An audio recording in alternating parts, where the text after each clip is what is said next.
नमस्कार छात्रों, आज हम अपने नए पाठ की शुरुआत करेंगे। पाठ की शुरुआत करने के पहले आप मुझे बताइए कि आपका जन्मदिन रहता है तभी आपके माता पिता, आपके रिश्तेदार और आपके जो दोस्त आपके लिए कुछ न कुछ गिफ्ट लेके आते हैं, तभी आपको खुशी मिलती है ना वो गिफ्ट देख के। उसी तरह से आज हम जिस पाठ का अध्ययन करने वाले हैं उस पाठ में एक लड़का है ऋत्विक नाम का। उस ऋत्विक नाम के लड़के को एक उपहार मिला है। उपहार मतलब गिफ्ट।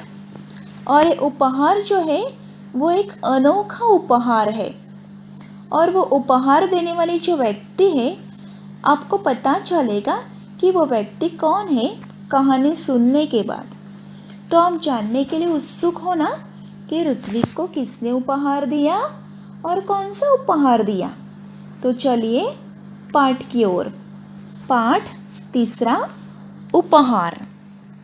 उपहार मतलब भेंट, तोहफा मतलब गिफ्ट। इंट्रोडक्शन देखो।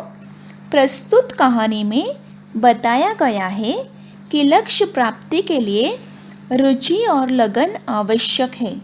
लक्ष्य मतलब ध्येय, उद्देश्य, हमारा जो एम रहता है ना, एम मतलब आप लोगों ने अपने सामने कोई लक्ष्य मतलब एम्बिशन रखा है, तो उसे पाना चाहते हैं तो हमें मन लगाकर मेहनत करनी चाहिए, बराबर ना।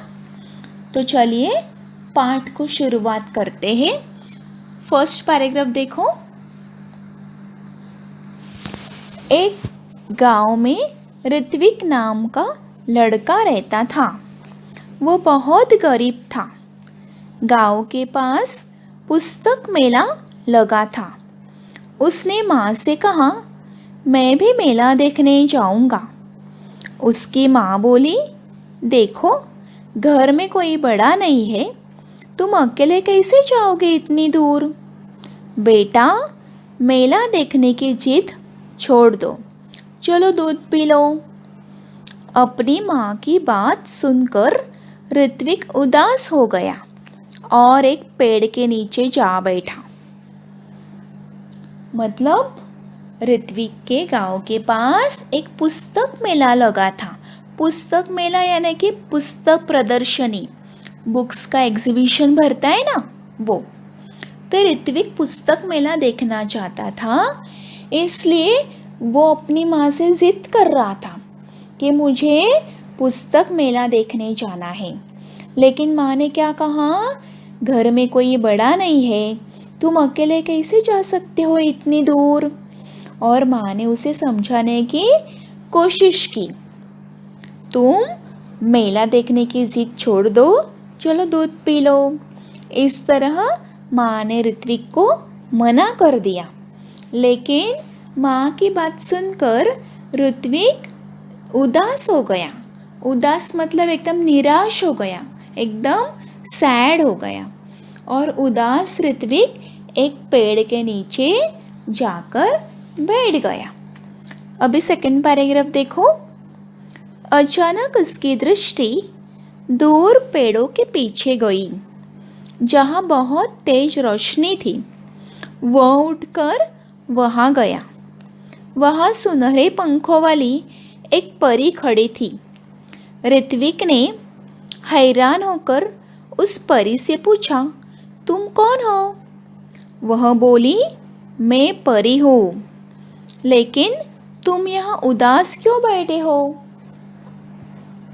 ऋत्विक जब ये उदास बैठा हुआ था, उस वक्त उसकी दृष्टि मतलब उसकी नज़र किधर गई? दूर पेड़ों के पीछे गई। क्या देखा ऋत्विक ने उधर? वहाँ पर बहुत तेज रोशनी थी। तेज मतलब एकदम प्रखर, एकदम ब्राइट, बहुत ज़्यादा प्रकाश देखा उसने। ऋत्विक उठकर वहाँ गया। वहाँ पर उसने सुनहरे पंखों वाली परी देखी। सुनहरे पंखों वाली यानी कि सोने की जैसी, गोल्डन कलर की। और ऋत्विक एकदम हैरान हो गया। हैरान होना, चकित होना, एकदम सरप्राइज्ड होना। हैरान होकर मतलब चकित होकर उसने परी को पूछा, तुम कौन हो? परी बोली, मैं परी हूँ, लेकिन तुम उदास क्यों बैठे हो? नेक्स्ट पैराग्राफ देखो, थर्ड पैराग्राफ। परी का प्रश्न सुनकर ऋत्विक की आंखों में आंसू आ गए। वह बोला, मैं अपने दोस्तों के साथ पुस्तक मेला देखना और पुस्तकें खरीदना चाहता हूँ। यह कहकर ऋत्विक खामोश हो गया। तब परी बोली, इसमें दुख की क्या बात है? यह समझ लो, तुम्हारी मदद करने के लिए मैं आई हूँ। ऐसा मैं तभी करूँगी जब तुम मेरी परीक्षा में उत्तीर्ण हो जाओगे। तो परी का प्रश्न यानी सवाल सुनकर ऋत्विक के आंखों में आंसू आ गए। आंखों में आंसू आना मतलब रोना। ये एक मुहावरा है, आंखों में आंसू आना। उसका अर्थ क्या है? रोना। उसका सेंटेंस कैसा बनाओगे? वाक्य में प्रयोग कैसा कर सकते हो? मुझे चोट लगने पर मेरे आंखों में आंसू आ गए। ठीक है, इस तरह से हम लोग वाक्य में प्रयोग कर सकते इस मुहावरा का। बेचारा ऋत्विक रोने लगा। वह बोला, मैं अपने दोस्तों के साथ पुस्तक मेला देखने चाहता था। वहाँ जाकर पुस्तकें खरीदना चाहता था, परंतु माँ ने मुझे मना कर दिया और वो इतना बोलकर खामोश हो गया। खामोश होना मुहावरा है कुछ कह न पाना। ऋत्विक कुछ कह नहीं पाया। तब परी ने ऋत्विक की बात सुनकर समझ गई और क्या बोली, इसमें दुख की क्या बात है? यह समझ लो कि मैं तुम्हारी मदद करने के लिए आई हूँ। परी ने ऐसा बोला कि अगर पुस्तक मेला नहीं देखने जा पाए तो उसमें उदासी की क्या बात है? समझ लो, मैं तुम्हारी मदद करने के लिए मतलब तुम्हारी सहायता करने के लिए आई हूँ। लेकिन मैं आपकी सहायता तभी करूँगी जब तुम मेरे परीक्षा में उत्तीर्ण मतलब पास, तुम मेरे एग्ज़ाम में पास हो जाओगे। मतलब यहाँ पर परी ऋत्विक की मदद तभी करने वाली थी जब वह एक परीक्षा में उत्तीर्ण होगा। अब ये परीक्षा कौन लेने वाली थी? परीक्षा कौन लेने वाली थी? परी लेने वाली थी। ठीक है, लास्ट पैराग्राफ देखो। कौन सी परीक्षा? ऋत्विक ने पूछा। परी ने कहा, बता दिया तो परीक्षा कैसी? जब परी ने ऋत्विक से कहा, मैं आपकी परीक्षा लेने वाली हूँ, तो ऋत्विक ने क्या पूछा कि कौन सी परीक्षा है?